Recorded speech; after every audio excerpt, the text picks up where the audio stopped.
સુરતના ભેસ્તાન આવાસ સામે રોડ પર ટ્રક ફસાયો। સુરત મહાનગરપાલિકાના પાપે વાહન ચાલકોને હાલાકી થઈ। ઈંટો ભરેલી ટ્રક ભેસ્તાન આવાસ નજીક રસ્તા ઉપર ફસાઈ। રોડનું પેચવર્ક યોગ્ય રીતે ન કરાતા સામાન્ય વરસાદમાં જ રોડ બેસી જાય છે અને સામાન્ય વરસાદમાં સુરતમાં ઠેર ઠેર ભૂવા પડી રહ્યા છે।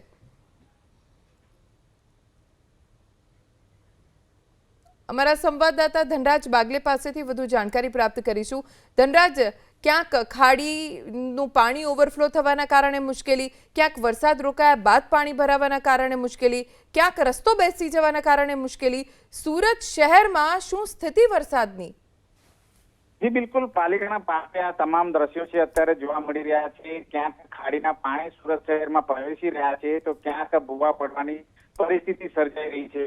વાત કરીએ ભેદવાડ ખાડીની તો જે પ્રમાણે ઉપરવાસનો વરસાદ વરસી રહ્યો છે એ વરસાદી પાણીની આવક અત્યારે ભેદવાડ ખાડીમાં થઈ રહી છે અને ભેદવાડ ખાડી અત્યારે ભયજનક સપાટીથી ઉપર વહેતી જોવા મળી રહી છે। ત્યારે તેના પાણી હવે ધીમે ધીમે રહેણાંક વિસ્તારની અંદર રોડ રસ્તા ઉપર વહેતા જોવા મળી રહ્યા છે। આ પ્રકારની પરિસ્થિતિ સર્જાઈ છે ત્યારે જે ખાડી ડ્રેસિંગ કરવાનું કામકાજ સુરત મહાનગરપાલિકા દ્વારા કરવામાં આવ્યું હતું એ માત્ર ને માત્ર કાગળ પર છે। એ પ્રમાણે વિપક્ષ દ્વારા જ્યારે વારંવાર આરોપ લગાવવામાં આવતો હોય છે ત્યારે એ પ્રકારની પરિસ્થિતિ અત્યારે જોવા મળી રહી છે। દ્રશ્યમાં જોઈ શકાય છે ભેદવાડ ખાડીમાં જે પ્રમાણે અત્યારે પાણીનું લેવલ વધી રહ્યું છે ત્યારે વાહનો એક છેડેથી બીજે છેડે જ્યારે આવતા હોય છે ત્યારે અડધો અડધ વાહનો છે એ પાણીના ડુબાણમાં હોય એ પ્રમાણેના તસવીરો છે વારંવાર જોવા મળી રહ્યા છે। બીજી તરફ જે રીતે ભેદવાડ ખાડીના પાણી છે એ આકાશી દ્રશ્યો તમે જોઈ શકો છો કયા પ્રકારે આ ભેદવાડ ખાડી છે બંને ખાતે રહી છે અને ભેદવાડ ખાડી ઓવરફ્લો થઈને જે પાણી છે ધીમે ધીમે રોડ રસ્તા ઉપર આવી રહ્યું છે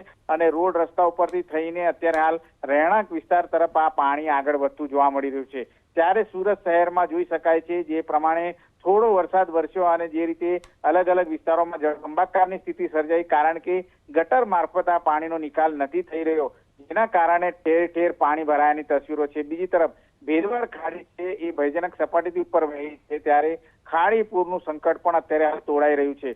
બીજી તરફ સુરત મહાનગરપાલિકાના અધિકારી કર્મચારીઓએ એસી ચેમ્બર છોડીને તાત્કાલિક ધોરણે આ વિસ્તારની અંદર જવું જોઈએ કારણ કે જે પાણીનો નિકાલ જો નહીં થાય તો રોગચાળો ફેલાવાની પણ સંભાવનાઓ રહેલી છે।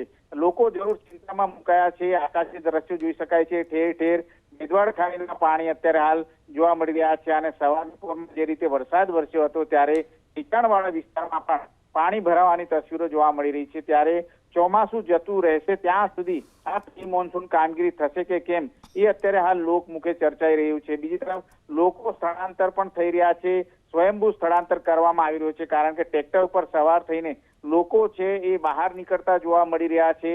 ક્યાંક કોઈક ભેદવાડ ખાડીનું પાણી છે એનું લેવલ ન વધી જાય અને લોકોને આ રીતે ફસાઈ ન જવું પડે એના માટે પહેલેથી જ લોકો છે અત્યારે હાલ બહાર નીકળતા જોવા મળી રહ્યા છે। આમ સુરત મહાનગરપાલિકાના પાપે આ પ્રકારની સ્થિતિ સર્જાઈ છે અને ઓવરફ્લો થયેલી ભેદવાડ ખાડીની સપાટી અત્યારે હાલ જે રીતે જોવા મળી રહી છે ત્યારે ભયજનક સપાટીથી ઉપર અત્યારે જોવા મળી રહી છે જેના કારણે ઠેર ઠેર આ પાણી છે એ રહેણાંક વિસ્તારમાં જોવા મળી રહ્યું છે રોડ રસ્તા ઉપર જોવા મળી રહ્યું છે જેનાથી લોકોની ચિંતા વધી છે।